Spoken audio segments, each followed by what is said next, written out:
All right. Welcome everyone to our first session of CP164. Hopefully we have some reoccurring people from our 104 sessions from last semester. So we're going to be kicking the 164 sessions off today.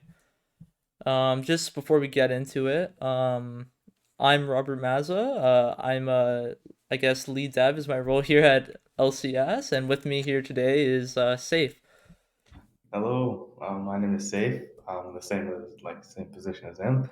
Also, I'm really excited for today. Yeah.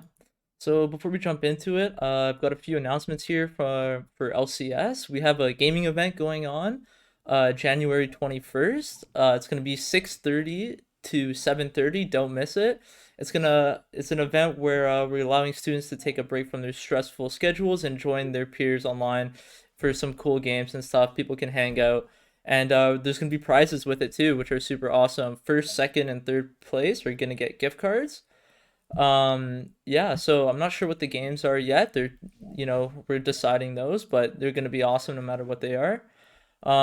Next thing too, our next review session for 164 is going to be February 1st. That's going to be same time, same place. Don't miss it. You're going to see how good they are after this session, and they'll want you coming back for sure.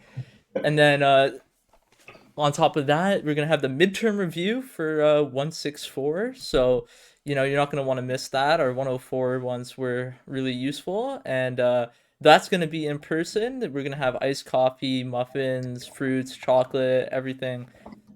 Feed you guys. And lastly, but not certainly not least, we have the Meet the Professionals event that's coming up on February the 16th. That's gonna be from 7:30 to 9 p.m. And you're gonna have a sick opportunity to gain insights from recruiters, ask questions to them, and just get a whole bunch of useful information from the tech industry. For That's Meet the Professionals on February 16th. That's also going to be in person as well, so same thing, just we're gonna supply food and drink, and you guys can have a good time there.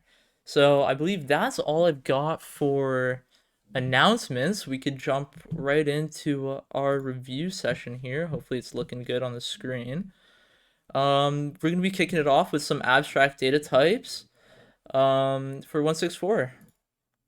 So before anything, you guys, make sure to log in or sign in and use the link or scan the QR code, whatever's easier. If we have anyone from LCS in chat, if you could drop the link or maybe the link tree or something, that'd be super useful. In fact, if I can pull chat up on my end, that'd probably be best. But I'll give you guys a minute to scan this and fill this in. Maybe like another 30 seconds or something like that. At least just get it open on a tab or something.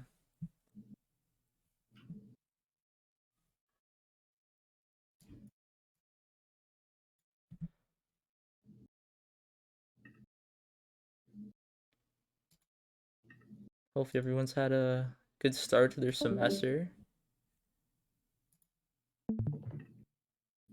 Let you guys fill that in.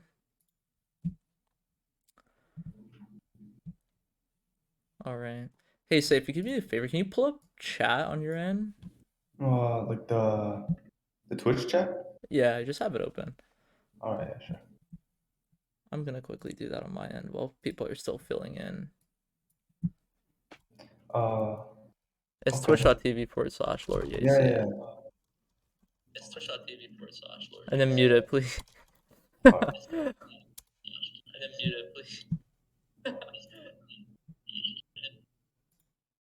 Okay, is this okay now? Yeah, you're good. Just keep it open on this side. All right. So if I Awesome. All share my right. So screen, hopefully everyone, yeah. So just if you when you go to share your screen, just remove it or whatever. all right, sure, no Should be all worries. good. All right. Awesome. Okay. So I think everyone's had a good chance to sign in now. We could move on to the next slide here, which is our session roadmap. So we're looking at having 6 sessions throughout the semester to help you guys out with 164. We're at number one here, of course. We're at the first one, class and abstract data types. Throughout your classes, we'll be kind of following suit every other week. So catch us back here in 2 weeks for the next one, where we'll be covering array-based stacks and queues, and then we'll just be kind of following along with your course content as we go through these. So, breaking it down to today's agenda, we're going to be jumping through what are data structures, and we'll be defining the concept of them. And after that, we'll be looking into what are classes, and we'll be defining classes and objects to you guys, and also what that means in specific to Python and how they look there and how they're implemented, as well as abstract data types, and we'll be defining those and giving you guys a breakdown on how those work. And then lastly but not least, we'll be running through the same abstract data types and data structures in Python with some implementations and stuff like that. So without further ado, let's jump into our first slide with some useful links and following resources. If you're coming back from 104, you'll know this slide all too well, as we show it all the time. Mhm. We have the math and stats learning support, would recommend if you guys are having trouble, super useful. And then some coding sandboxes that you guys can use to follow along with us or try things out on the fly with us. And here's the mental health resources again. And we have a quote of the day. If you want the rainbow, you gotta put up the rain. Dolly Parton. I don't know who picked that one, but it's a good one. Yeah. So we could just jump right into what are Mhm. data structures. All right. So let's start with what are data structures, which is pretty much going to be the whole focus of this course for you guys. So we're going to get into what they are, how are they useful, and also talk a little bit about array versus linked data structures. We won't be getting into too much detail, but just explaining the concept for you guys. All right, so let's move on to what are data structures. So, what are data structures? They are comprised of objects, and objects they are objects that efficiently store data to perform a certain operation.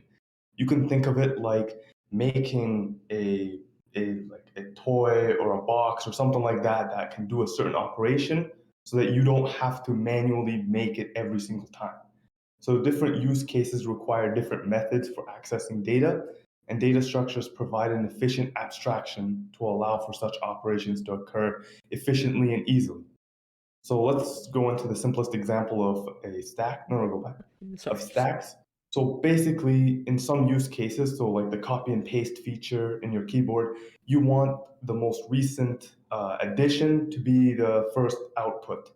So instead of coding that logic yourself, you make a container that has these functions and methods for you that you can later use in the future. And this varies based on different use cases. So stacks have different use cases, queues, arrays, trees, etc. Whatever they are, they're useful for different circumstances, and data structures just allows us to make a framework to use that specific data structure's methods easily. Right on. All right. So why are they useful? I touched on it a little bit, but essentially they allow for easy access to operations and features.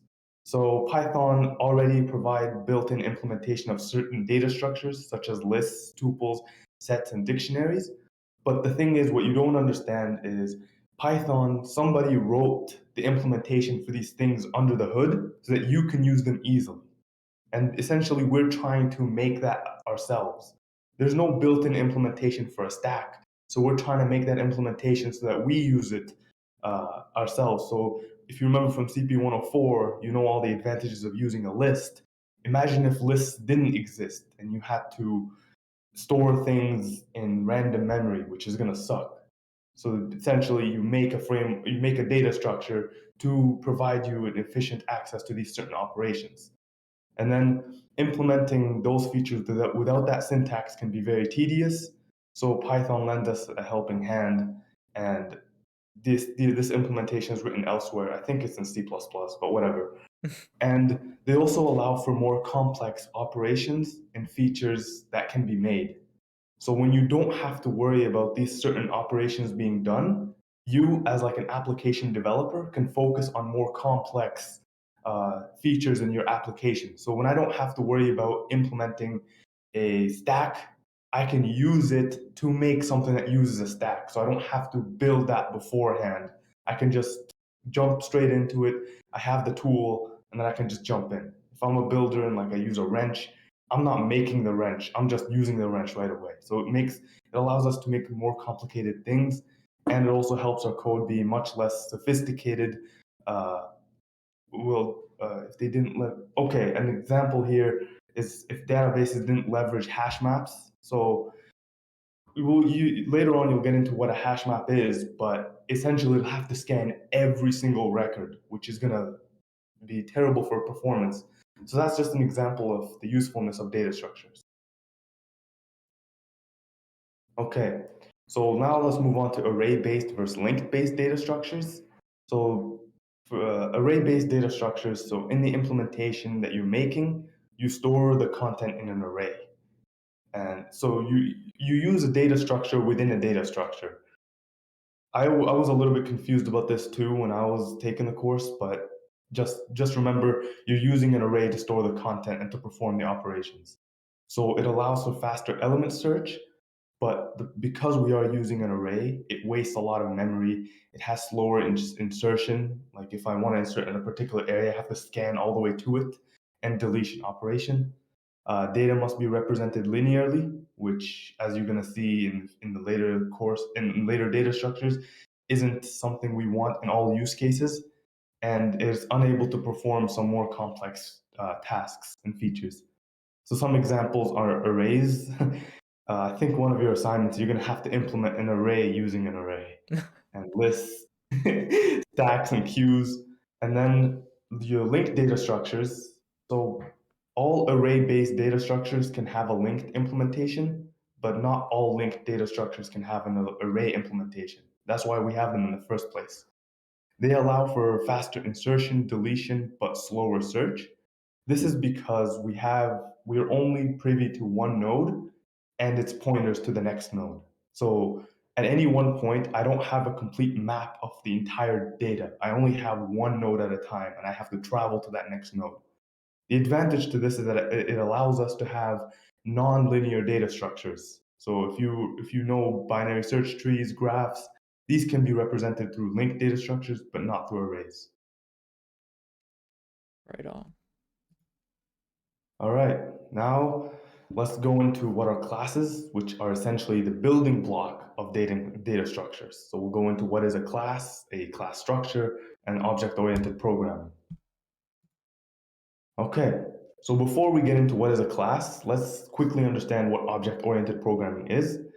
You're gonna have a whole course on it in second year, so don't uh, don't feel overwhelmed right now. But essentially, object-oriented programming is just a model that focuses on data and objects instead of functions and logic.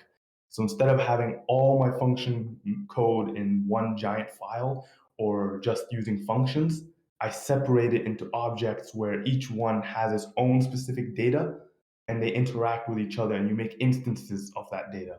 And objects have methods and attributes that can be instantiated and called. We'll get into those in a second. Okay, so now let's go into a class. So a class is a template for creating an object. This is the tool you use for making objects. It's the blueprint in which all the objects follow. Classes define the data and behavior of each object through variables, or in a class terminology, they're called attributes, and functions, they're called methods inside of a class. Each object reuses these operations and thus allows for modularity and scalability within a project. Okay, so let's go into the class structure. So you can think of classes basically as just a blueprint that you can use for objects. So if I'm a person, Robert's a person, you're a person, instead of having to code a unique person every single time, you can have a default person template that you can just modify and customize based on the individual use cases. So let's go into attributes. So you have public and private attributes. These are also methods, can also be private and public. but attributes within a class can be defined as public and private. Public attributes can be accessed by all objects, and private attributes remain within the class and cannot be accessed by any object. So my voice safe, you guys can all hear it. That is a public attribute. But my heartbeat, none of you guys can hear it. That is a private attribute. It's only within inside of the class. So let's go into, and the same public-private features apply also towards methods. But methods, there are 4 categories of methods within a class. You have constructors. These initialize an instance of a class. You have accessors, which return values of attributes, mutators, which modify values of attributes, and iterators, which sequentially iterate over contents of a class. We'll go into an example to hopefully allow you to understand it clearer. Okay, so now we're moving on to classes in Python. So how do you make a class in Python? Specifically, you can make classes in any programming language, but because of CP164, we're just focusing on Python right now.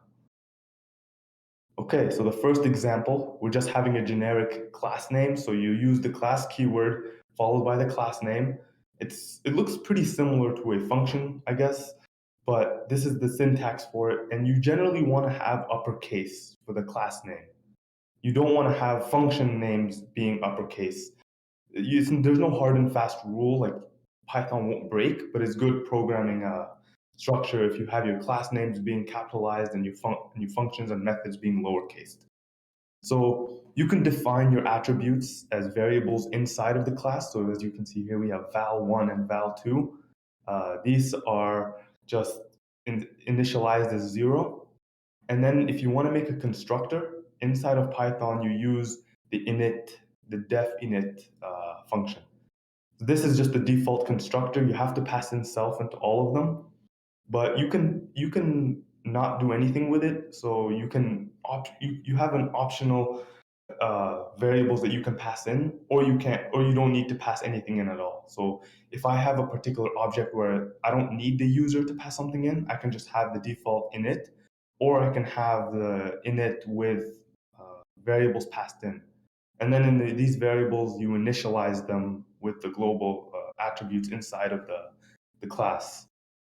And then methods defined inside of a class are the exact same as outside of a class. You just use def like anything else. You can pass in a variable, you can pass in an attribute inside of it, whatever you need. But one thing to note is private and public. Python doesn't have a public-private system. So one convention, all methods inside of Python are public. So technically, any method you write is public, but you want to indicate that something is private, we use a convention of putting an underscore in front of that method. It won't change its public private, but for anyone reading it, they'll understand this is a private method. Okay, let's go into a more practical example. So here we're just making a class for pets. So I have a little typo. Pets shouldn't be 0, should just be an empty array. But whatever, imagine it just being an empty array. And our constructor, we pass in an array of default pets. So whatever initialized pets we have, we just pass it in and we initialize pets as that. And then the accessor, you don't want to access the value of an attribute directly. That it goes against object-oriented programming paradigms.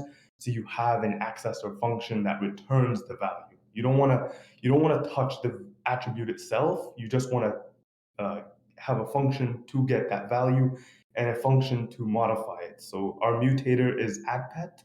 So we don't do pets, like the variable dot append. You use the function addPet instead. So you don't ever want to touch, outside of the class, you don't ever want to touch the variable pets. So here we use the mutator. And then the iterator, in this course, you probably won't use it.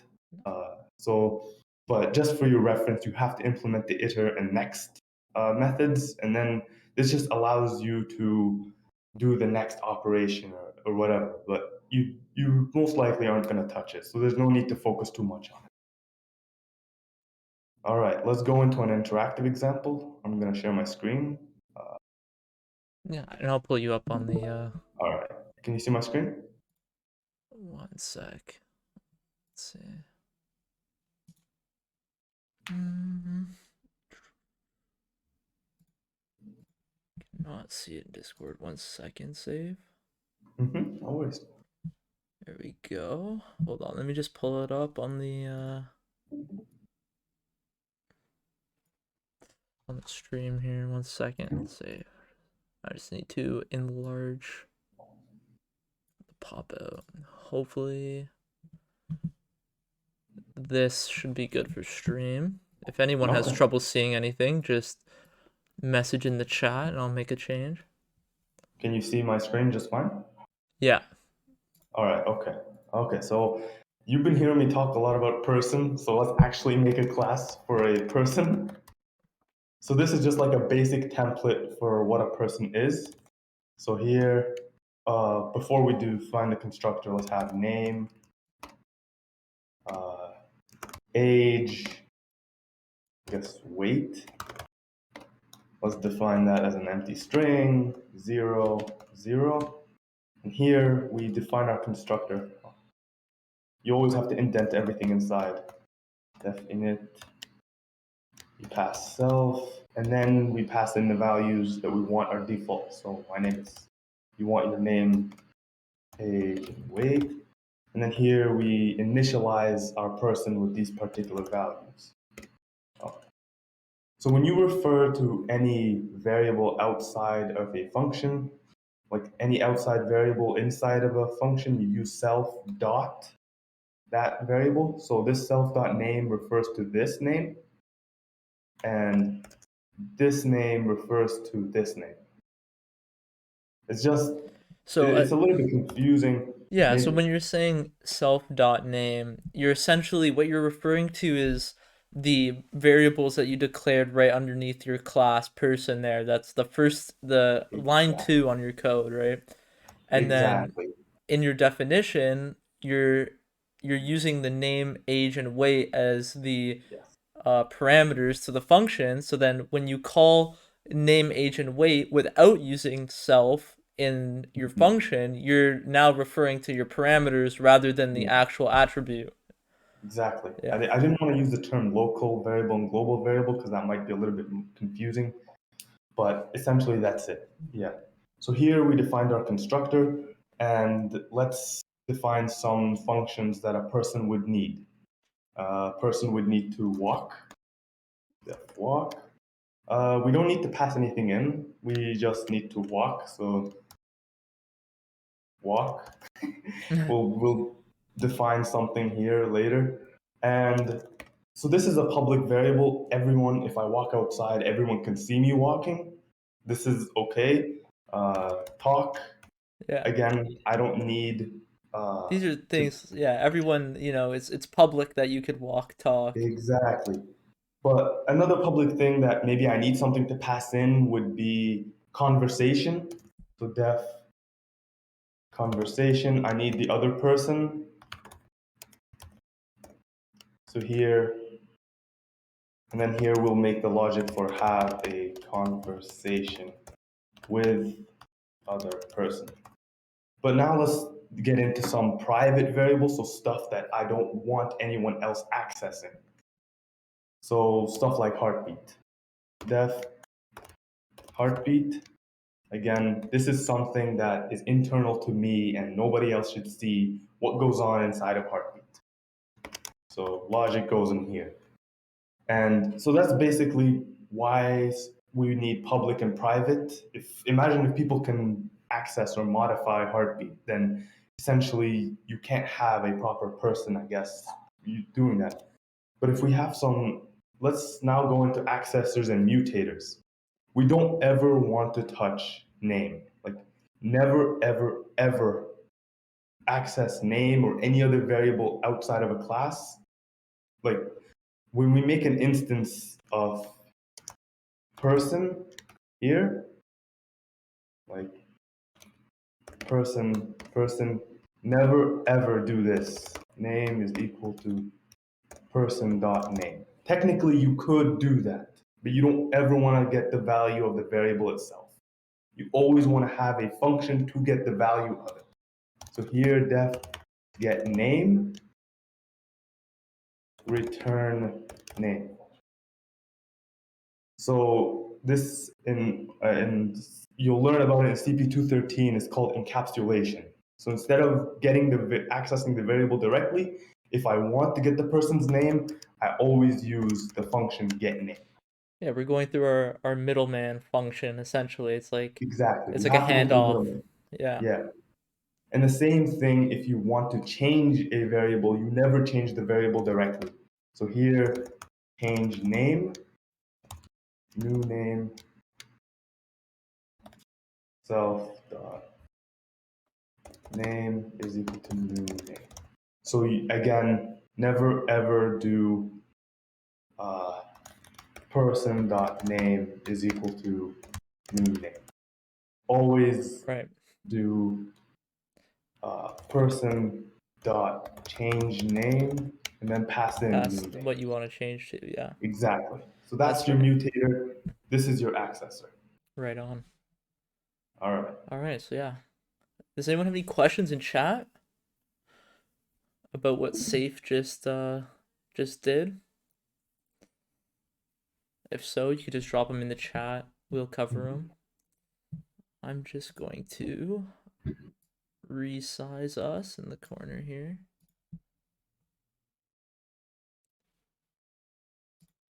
Just one moment. Just putting us back here. All right, let's hop back into these slides.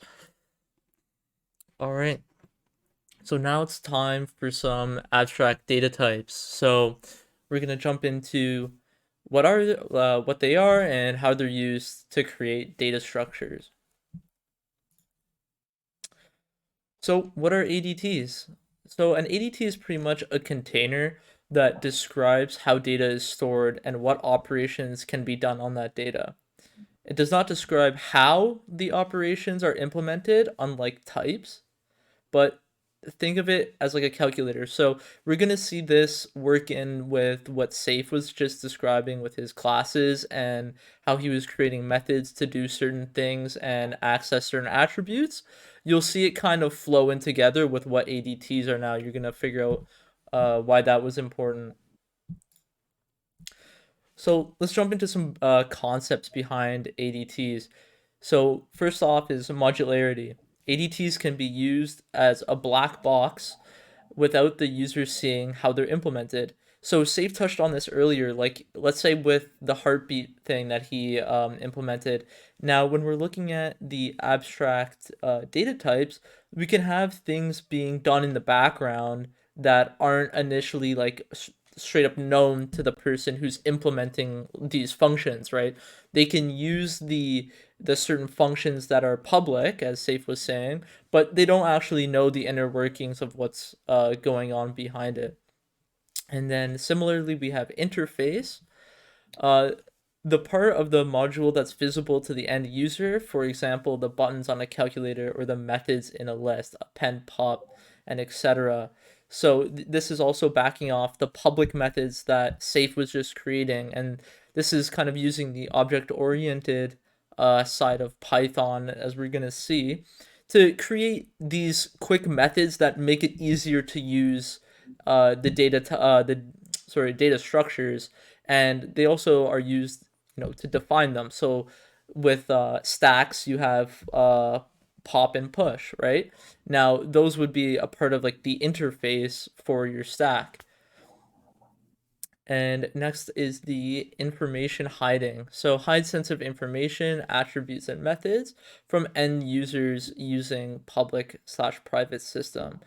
So that's just again what Safe was describing with the private methods like the heartbeat. Similar things go on for your data structures and the inner workings of that, and using the same public and private sort of way of doing things. Now in Python, nothing's really truly private in Python, as you'll find out. You can actually go and just straight up and use private methods without it stopping you. In languages such as Java, won't actually allow you to do that. But Python, it's usually noted with an underscore before the method, denoting it as private, as in you probably shouldn't be calling this. And if you are, you're probably doing something wrong. Um, and lastly, but not least, encapsulation. So this is wrapping up all parts of an entity in a module and restricting access to the underlying class and ADT. So again, encapsulation is what Safe covered in that just last previous example there. So yeah, let's just jump into the next slide here. So examples of ADTs. The class to implement a data structure. So the class that implements a stack or a queue so the user can use them without having to implement the custom behavior. Now, as we saw Safe just implement using a class for a person, you'll be using this to implement you'll be using classes to implement your data structures. Now, David Brown will most likely give you the like skeletal structure of like the class and all the methods, and you'll just need to fill in like the actual logic and code blocks, because essentially you're not supposed to really know object oriented programming in 164. That's what 213 is for in your second year, but knowing it will make some more things make sense, and you'll be able to see how things work together easier. So you'll need to, let's say you'll need to create a class stack, and this will represent your stack. And the stack will have functions like I mentioned, pop and push, and these pop and push functions will be empty in your assignment, and you'll need to code in the implementation, if you want to call it that, of the pop and the push functions. And that'll be, you'll start off by using lists to do that in your list implementation or your array implementation, and then later on after your midterm you'll see the arrays come back again into the course, except you'll be using the linked variants of them, and then you'll need to re-implement those as well. So jumping to the second point, a custom data type to store unique information. So let's say you're a bank and you need to store specific user account information. Instead of storing everything in the same file, you could perform business logic. The same file you perform business logic, and reusing code from user to user, you can create an ADT, abstract data type, to store the user information in a desired fashion. So it's like, imagine every time you wanted to use uh, an array or a list in your code, like let's say in 164, you had to redefine how it worked in every single project you made, instead of just using the square brackets and then having like a easy way of accessing the data structure. You actually had to re-implement it from scratch every single time. The use of ADTs allows you to do that implementation once and then just use the functions you made to reuse the data structure you made over and over again in your other projects. So that's why ADTs are useful. So ADTs and data structures in Python. So let's look at how ADTs and data structures are implemented now. So here's the first abstract data type syntax example. So as I was mentioning before with our stack, we can see it come to life here. We have a class named stack, and this is going to right now represent our abstract data type for stack. So we're creating a stack object from this class. This is our blueprint for our stack, if you want to think of it that way. So we have our initialization, our init. So this is where someone creates the object. So they create the stack object, and this is what's immediately filled in by default into the stack or into our data structure. And we see the code here that says initialize empty stack. So in your array-based implementation, you'll likely just initialize your stack with an empty list. It'll just be an empty list saying, this is our empty stack. And then we have our first function, our push function. Now, this is one of the key methods and interactions with the stack is push. So this is when you want to add data to your stack, and you're going to write the implementation to do that into this function. And this way, when you go to use your stack, if you want to add something to your stack, you're going to go to whatever your stack you named your stack object, let's say like our stack, and then you're going to go dot push and then call the method and put the value you want to put onto the top of your stack. And similarly, the pop function, pop removes the top of the stack, so it removes the first value off the top, and that'll have a similar usefulness as push. So you push and you pop. If you're not familiar with stacks yet, a stack, you could think of it as like a stack of anything, a stack of plates. Whenever you add something to your stack, you're always adding it to the top of the stack. And when you remove something, you don't remove the bottom plate. Like if you remove the bottom plate, they're coming crashing down, and like you've got a mess. You've got a whole mess to clean up now. So every time you add something to the stack, it adds onto the top, and every time you take something off, it takes it off the top. And usually the top in your list definitions or your array based definitions is the end of the array, so like the largest index number. And then similarly, we have peak. Peak just looks at what's at the top of our stack, or the end of your list if it's in a list-based implementation of a stack. And is empty is simple. It just tells us, is the stack empty or does it have something in it? So that's kind of a quick, very, very quick overview of the stack ADT. Hopefully that makes sense. If anyone has any questions in chat, please drop them. I'll jump back to them if you have any, but we're just going to move on to the slides here with an interactive example. Safe, do you have that pulled up? Or... Yeah, yep. All right. So 1 second, let me share my screen again. All right. So can you see my screen? Yeah, just give me 1 second, Save. I'll let you know. Mm-hmm. All right, you're good. All right. So if you remember, there was like an example about the bank account information, like Yep. if you're a bank. Let's actually try to create an ADT for that. So here, your class bank account. So here, what are some information that we need in a bank account? So balance. Yeah, let's just start with balance. This you could do balance and let's say the person's first name. Okay, yep. Okay, so here, when we're creating a new bank account, we need to provide a bank, like we need to provide, so in the constructor, we need to provide someone's name, so init, and we also need to provide a balance for them. So again, let's do it just like we did last time.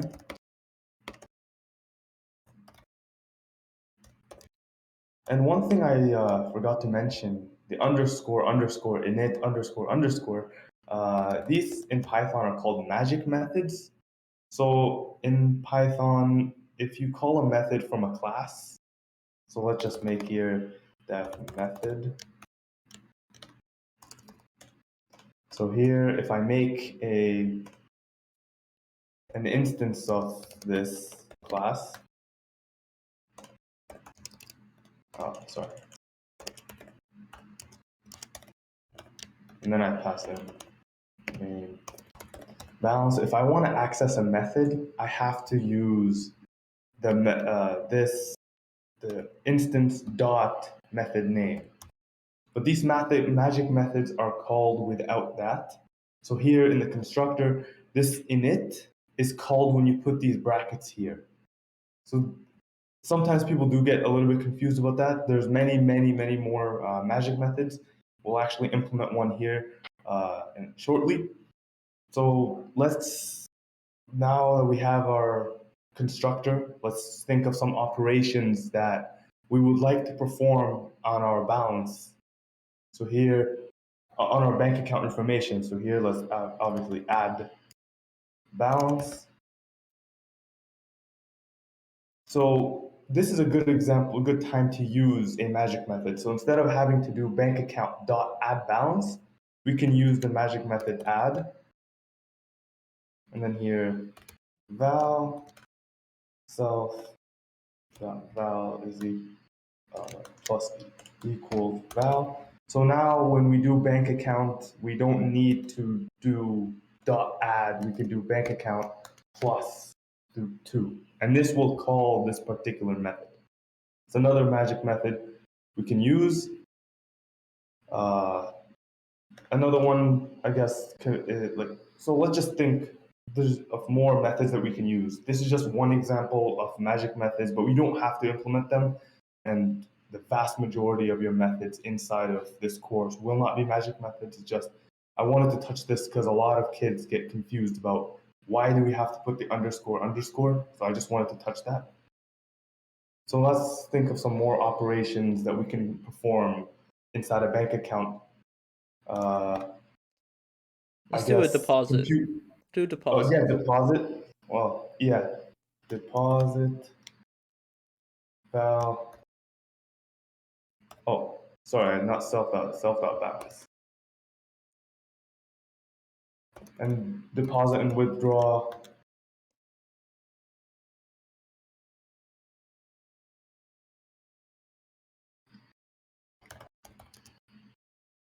But these are very simple methods. It's like I can do plus and minus easily. Like, why do I need to create a whole other class for that? Let's think of something like compute credit score.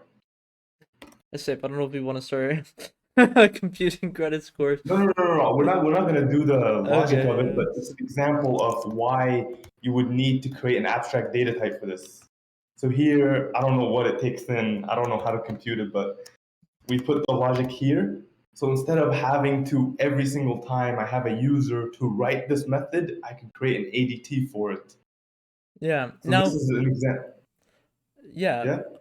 Yeah, Can we do the someone just asked in chat, could we do the string method for printing the account info? yeah, yeah. We could. So Let's do here, that. So it's another yeah. magic So this, I method. guess, would allow you to, it would be another magic method to allow you to present your data as a string. You could say account info. I'm not going to use the method you guys learned in CP104. I forgot all about it. Yeah, just use the So here, commas. Yeah. yeah, yeah, I'm not doing that right now. I'm good. So So we'll here, doing this, when you go to print this, in let's say outside of your class, let's say in your main, yeah, when you go to print and you just throw in the variable name for this object, will it just print out that account info? it should. Yeah, it Let's should. see It should that. follow this.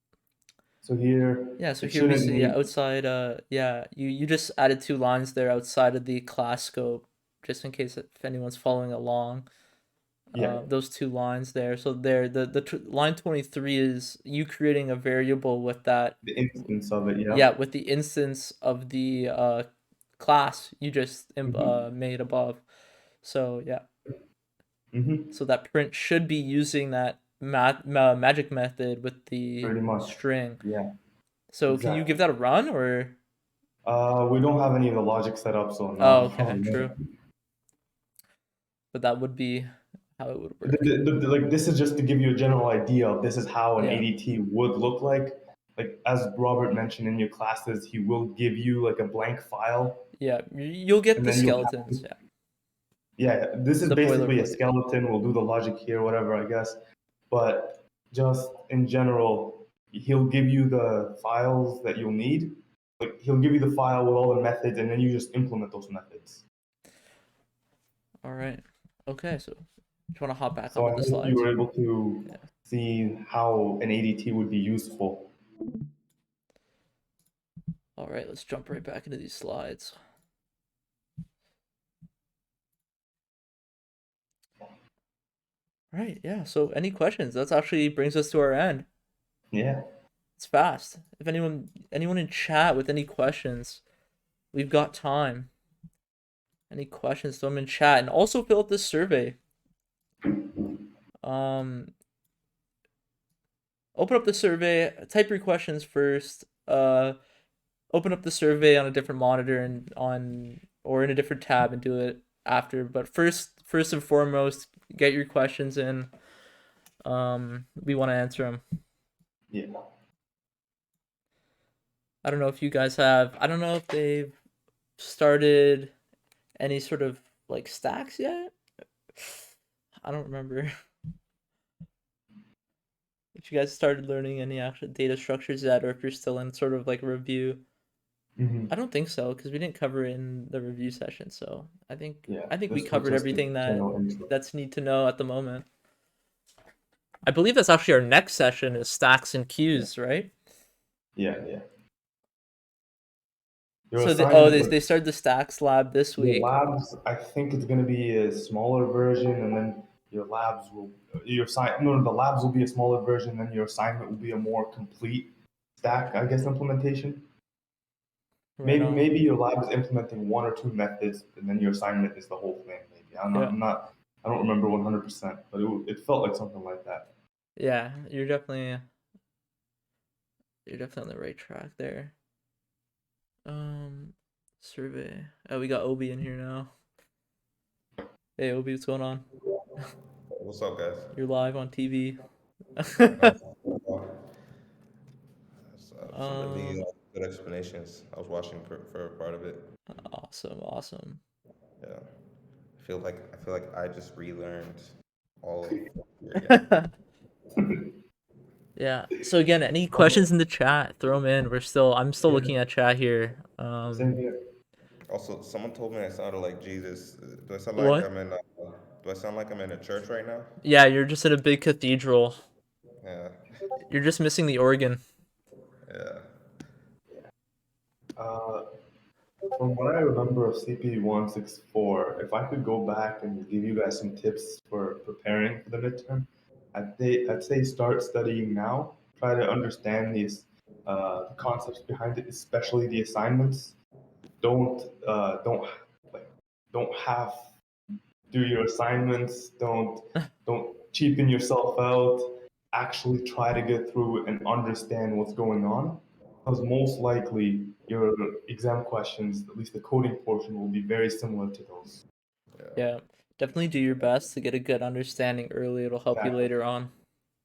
Don't be like us, Yeah. or at least don't be like me when you kind of get into uni and then you're like, oh, everybody starts doing bad, so it's okay if I don't really study or like at least get some notes or start early. It only you only hurt yourself in the longer term for In your. comparisons and I classes. joined the stream a bit late, What do you but mean did by you guys go comparisons in class? over comparison? Is that right? Yeah, what do you mean by that? Comparisons in classes. Oh, Is so that you know what? specific to your assignments or That might something? be you know how with classes you can I think there are also Oh, methods for like Oh the yeah. greater than, less than, equal Yes. to Yeah. things. Yeah. So you Um study. basically would implement that method and then do the logic inside of that method itself. Is Equal to, that what greater than, equal than. really You're quick? not comparing classes. I think you're just comparing the instances itself. Is that what you're asking? Uh, who asked that? Toronto man, or oh, I don't know why Nightbot. What did Night Huh? like oh, Uh, Nightbot Nightbot timed out. Oh, can I undo that? He's trying to uh, ask a question. Hold some on. resources I would think for I don't think CP164. I think there was this YouTube channel, a guy's name, I think Abdul Bari. Do you guys remember him? okay, so I personally haven't heard of that guy, but I bet Free he's Code Camp. no. They have a lot of really good.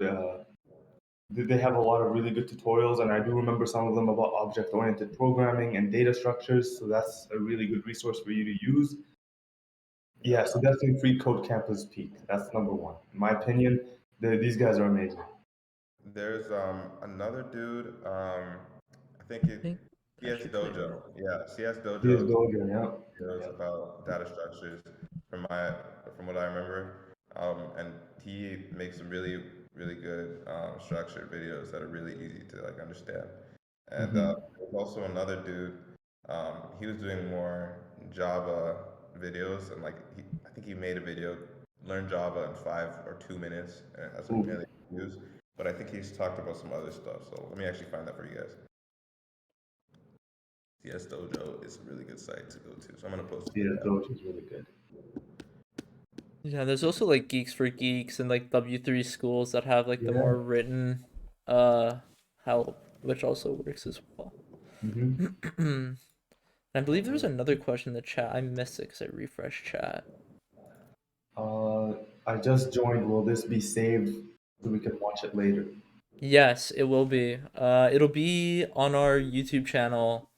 I don't know how long the turnaround is, but if it's not on the YouTube channel, it will be in our VODs, videos on demand on Twitch. So where you're watching right now. I remember Alex Lee. He's pretty good too. Yeah, I I believe remember this video. you can find our YouTube through the link tree, this link tree link right here. And I think right now we have the 104 sessions up. Obviously, this is our first 164, so that won't be up for I don't know how long it usually takes, maybe a week or two for it to go up, but it will Mhm. be as a video on demand on Twitch until then. So you could watch this back. You can watch this back as soon as we're done here, I believe.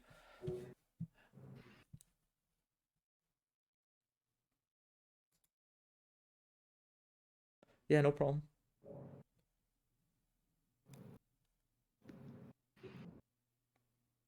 Real quick, so how's the start of like term for you guys? Are you guys understanding it like enough? Like, are you getting like the intro concepts and stuff enough? I mean, hopefully, like this obviously helped you, but like maybe before we even helped you today, like how are you doing? Here, hold on. I'm gonna make us bigger on the stream.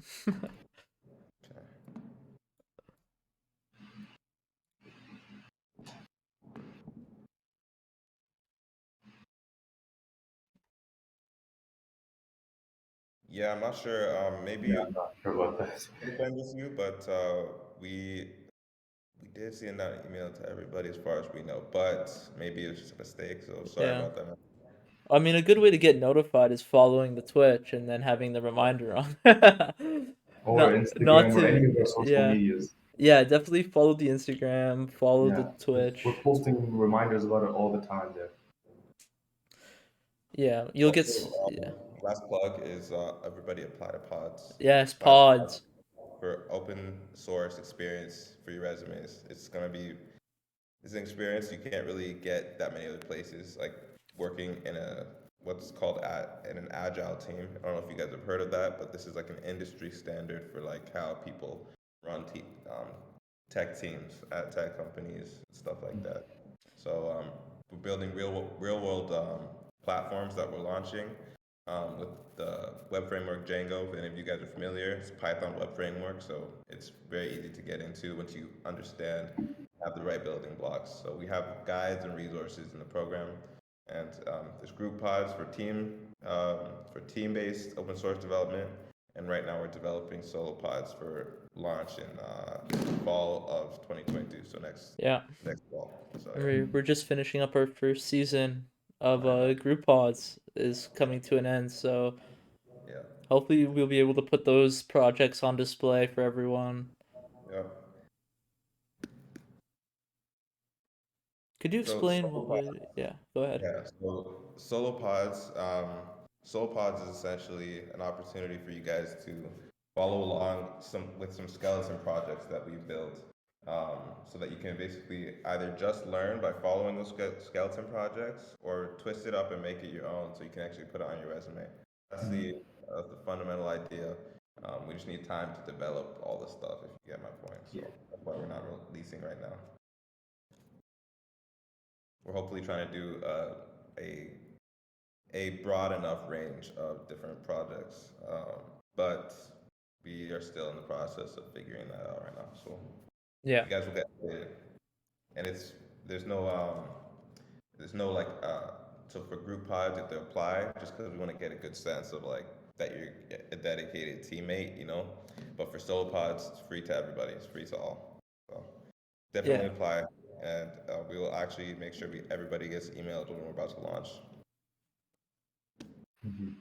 So yeah. Do we have links to those? I guess it's probably on the link tree. If not, Instagram definitely has our ads for the 100% pods. on Instagram. 100% Yeah. on Instagram.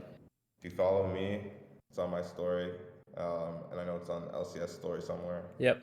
Yeah, It's also a post. a post. Yeah. Yeah. Pods.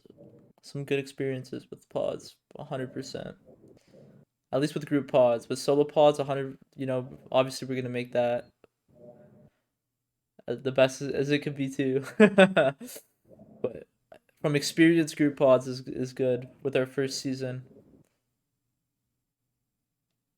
There, yeah. There's the link to the Instagram and chat. Thank you. Do group pods have minimum experience required since CP104 and now CP164 are my first time coding? Thanks, So guys. Have group a good night. Yeah, take care.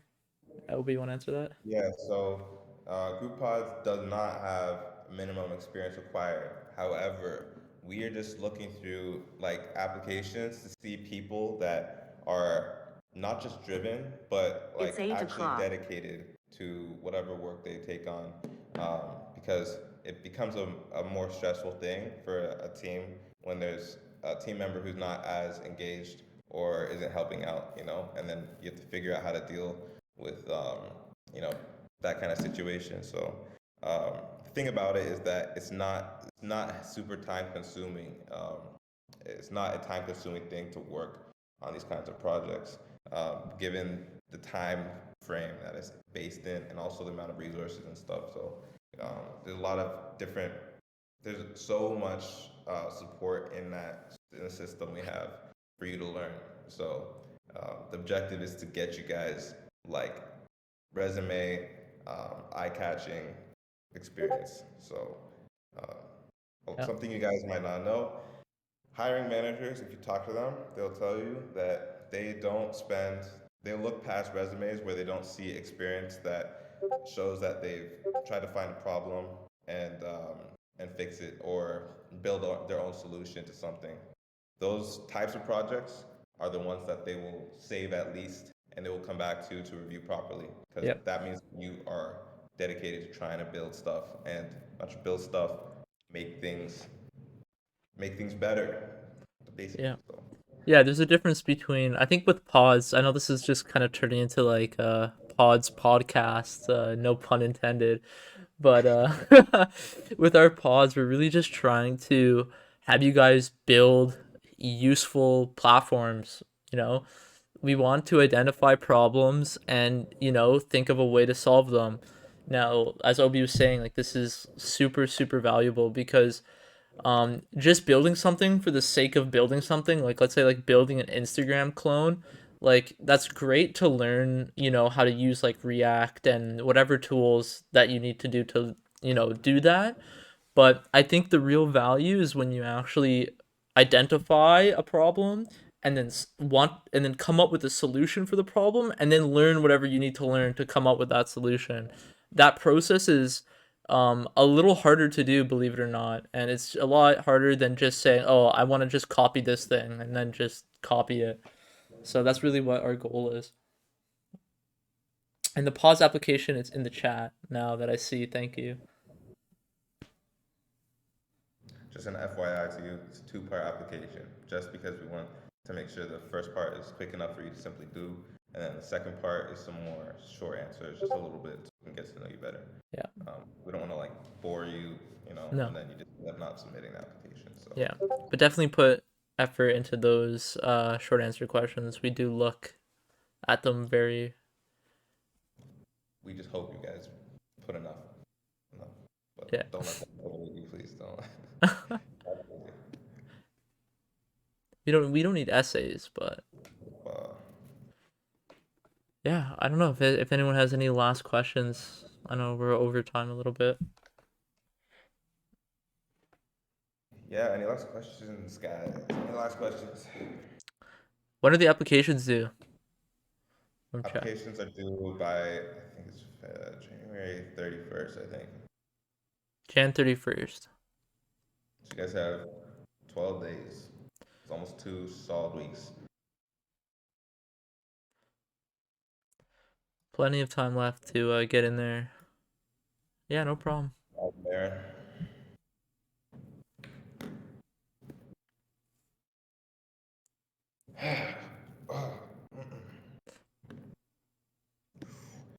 Obi, where are you right now? What building are you in? I'm in my building. Oh, you're just in a common space? Yeah, I was like, I was getting stuffy in my little place, you know. Yeah, yeah. Yeah, yeah. All right, guys.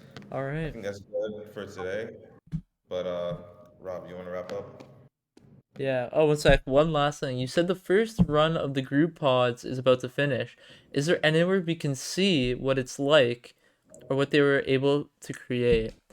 Yeah, so we are, once we're done with the pods, the projects, we launching them and then building up, we have to get this set up really quick, but a site so we can see all the different projects and I guess kind of demo them in a way for you guys to see. But yeah, that's basically it. Yeah. Um, We're not quite done the season just yet, but if you we'll probably have Instagram say like do something about yes, that, right?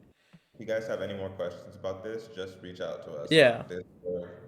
Discord's the best bet is because you can find us everywhere on Discord. It's bottom line. Yeah. Yeah. All right. All right, Rob. I'll let Well, you take it. yeah. Thanks again everyone for coming out. I'll show this screen for the last second here. And yeah, so thanks everyone for coming out. Definitely catch us at our next one. Um, learn lots. And stick with us as we go through the semester, and hopefully, you guys will learn lots. Yeah. So if you have anything else to say, safe. Nope. Good luck on No. your semester, and I wish you guys the best. Yeah. Best of luck, guys. Take care. Coming out, guys. All right.